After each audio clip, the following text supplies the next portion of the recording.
Boa noite, gente, tudo bem?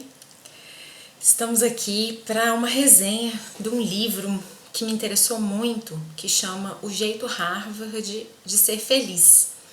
Ele foi escrito por um pesquisador de Harvard. Ele chama Sean, né? S-H-A-W-N, Archer, né? Então, ele foi pesquisador em Harvard por 12 anos e ele pesquisou na faculdade de psicologia lá a relação entre felicidade e sucesso. Essa linha da psicologia que estuda a felicidade, ela é chamada de psicologia positiva. Por quê? Porque geralmente a psicologia ela se ocupa muito das doenças, dos problemas. E aí as pessoas começaram a se interessar pelo outro lado. Peraí, vamos estudar as pessoas felizes e ver o que elas fazem de diferente, como que elas se sentem, em que medida elas são diferentes das outras pessoas, né? Então, essa linha de psicologia ela me interessou por causa disso, porque eu cansei realmente da parte ruim das doenças e comecei a me interessar e afinal, e quando as pessoas conseguem ser felizes, como que é? E esse cara, né, o Sean Archer, ele tem um trabalho bastante consistente. Hoje ele tem a própria empresa, a empresa dele chama Good Think, e ele dá consultorias no mundo inteiro e dá workshops corporativos e tudo, ensinando técnicas práticas para a gente conseguir ter as habilidades relacionadas à felicidade. Então ele argumenta que a felicidade ela é muito mais um conjunto de habilidades, de formas de ver a vida, de hábitos, do que exatamente uma circunstância. Porque qual que é o nosso erro? A gente fica correndo atrás de dinheiro, sucesso, poder, beleza, relacionamentos e a gente acha que essas conquistas vão trazer a felicidade e na verdade a gente está correndo atrás do próprio rabo.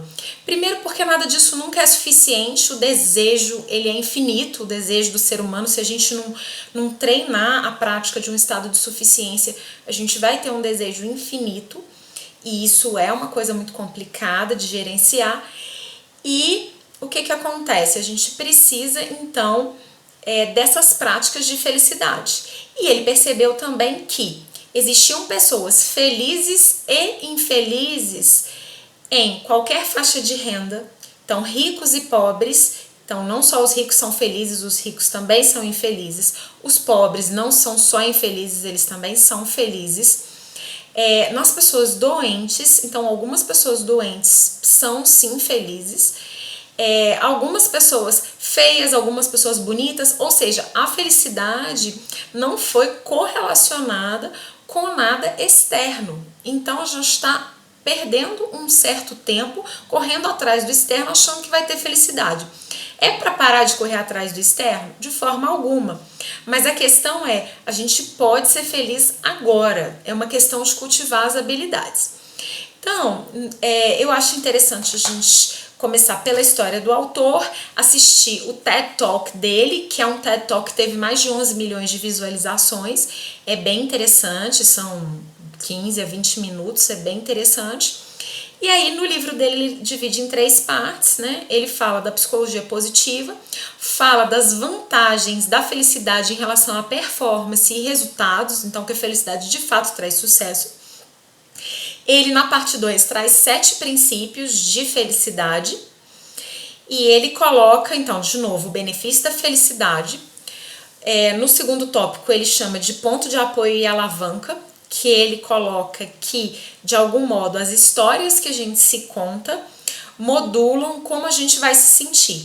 Então ele cita até um caso da irmã dele que caiu da cama, mas que aí ele conseguiu contar uma história para a irmã, de modo que a irmã se sentisse assim melhor e aí ela não ficou triste de ter caído da cama. Então ele conseguiu reverter isso com uma história, então colocou uma perspectiva diferente do mesmo fato.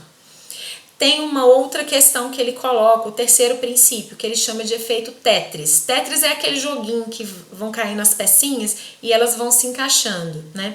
Então ele coloca que existe uma imagem residual cognitiva. É igual quando a gente fecha o olho e às vezes fica a luzinha do que a gente estava enxergando antes. Então ele coloca isso, que existe essa inércia psíquica, né? De a gente continuar fazendo o que a gente está fazendo, continuar pensando o que a gente está pensando.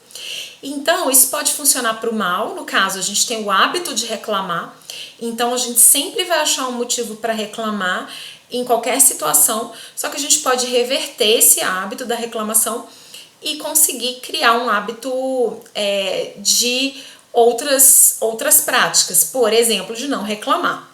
E aí ele coloca a quarta habilidade, que encontre oportunidade na adversidade. Então, algumas pessoas consideram a adversidade como um fracasso definitivo. E algumas pessoas consideram a adversidade como uma oportunidade de crescimento, porque você vai ultrapassar aquele obstáculo, vai ser difícil, você vai errar, você vai fracassar, você vai cair, mas depois você vai se levantar. Então, algumas pessoas realmente têm mais o que a gente chama de resiliência, que é essa resistência a cair e essa capacidade de se refazer, de se reinventar, de se levantar. E aí, o quinto princípio ele coloca que é o círculo do Zorro. Eu não sei se vocês lembram no filminho do Zorro lá, que ele vai para o treinamento na caverna, e aí o treinador dele faz um círculo no chão e coloca para ele que ele tem que controlar aquele círculo. Então, isso é uma metáfora para a gente controlar pequenas coisas na nossa vida. Então, ter metas pequenas, controlar a coisa que está imediatamente ao nosso redor, e isso vai trazendo para a gente uma sensação de desempenho, uma sensação de capacidade, e com isso a gente vai conseguindo expandir até a nossa capacidade de ação, mas a gente tem que começar pequeno.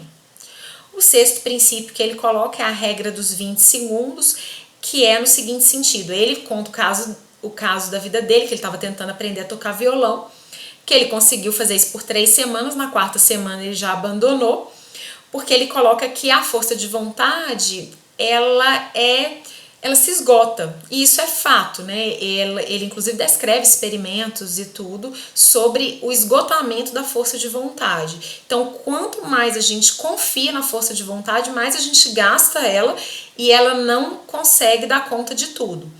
O experimento, inclusive, foi interessante. Eles tinham 3 grupos de pessoas. Um grupo tinha que ser exposto a um biscoito de chocolate e aí tinha que resistir a esse biscoito. O segundo grupo podia comer o biscoito adoidado e o terceiro grupo não foi oferecido nada. E aí depois disso eles deram um problema, um exercício, um problema insolúvel para os 3 grupos, o mesmo problema. E aí eles foram medir quanto tempo eles demoravam para desistir, porque realmente o problema não tinha solução.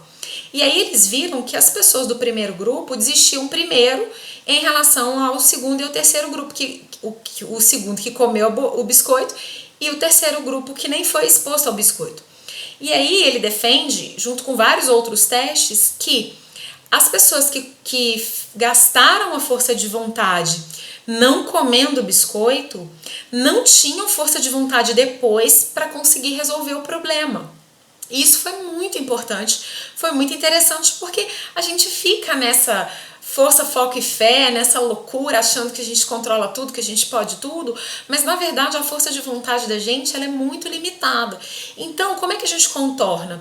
A gente tenta construir uma situação na vida em que a gente dependa o mínimo possível da força de vontade. Por exemplo, deixa sua comida pronta. Quer comer saudável? Deixa a comida pronta ou os ingredientes mais fáceis. Por quê? É mais fácil descascar um abacaxi ou abrir um pacote de biscoito recheado, né? Então, se a gente deixar o abacaxi às vezes descascado e picado, aí vai ser mais fácil comer um abacaxi do que comer um biscoito. Então, a gente tem que contornar os obstáculos da gente mesmo. Então, isso que ele coloca, que é a regra dos 20 segundos, ou seja, a gente tenta colocar a nossa meta a menos de 20 segundos da gente. Então, ele fez isso com o violão dele, que ele durou 3 semanas, né? Na quarta semana ele largou. Aí, o que ele fez? Ele começou a colocar o violão perto da mesa de trabalho dele.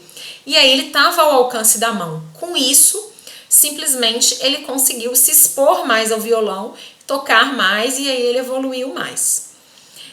O sétimo princípio ele coloca que é o investimento social. que é muito importante. Então, o que a gente faz corriqueiramente?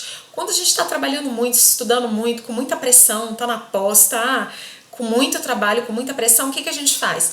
Primeira coisa que a gente faz é para de sair, para de encontrar os amigos, para de estar na nossa rede de apoio.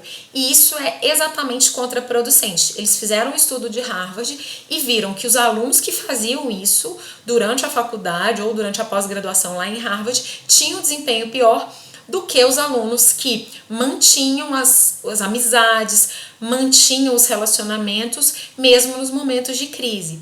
Então, essa rede de apoio, ele constatou que ela é fundamental. Então, a gente não pode subestimar essas possibilidades. E aí, a última parte, a gente chama de parte 3, que é o efeito propaganda, que é no sentido de que, do mesmo jeito que o mau humor, a reclamação, eles são contagiantes, o sorriso também é. Então, a gente pode tentar o nosso caminho para as habilidades da felicidade e também contagiar as outras pessoas. Então, assim, recomendo muito esse livro do Sean Asher, porque ele vai contando os experimentos, são divertidos, né? Alguns experimentos, assim, a gente morre de rir mesmo de como que eles bolaram. E a gente parar para pensar para a nossa vida. A reflexão que fica é, a gente está correndo atrás de coisas externas para ter um desfecho de felicidade. Será que se a gente corresse atrás das habilidades para ser feliz, não seria mais imediata, não seria mais resolutiva a gente ter a felicidade agora e não o dia que eu for rico, o dia que eu for bonito, o dia que eu for magra, porque isso nunca chega, né? Isso é aquele pote de ouro depois do arco-íris, né? Ele nunca vai chegar. Então, a gente tem que começar a repensar o nosso conceito de o que é a felicidade e como a gente vai atingi-la. Então, eu gosto muito dessa abordagem e tenho me dedicado muito a treinar essas habilidades de felicidade. E aí entram o gancho para outras coisas que eu quero abordar aqui, que eu tenho estudado e tenho me feito muito bem, que é o que a gente chama de soft skills. Então, depois a gente vai falar bastante de soft skills, que são essas habilidades relacionadas, habilidades interpessoais, habilidades de liderança, de relacionamento, que estão relacionadas a um sucesso corporativo, a um sucesso profissional e, ao mesmo tempo, a um senso de propósito, a um senso de pertencimento, a uma felicidade interna. Então, vamos buscar mais, gente, a felicidade por dentro, nessas habilidades, em coisas treináveis. Então, trocando em miúdos, a felicidade, ela é prática, ela é ação e ela é treinável, tá? Muito boa noite, muito obrigada.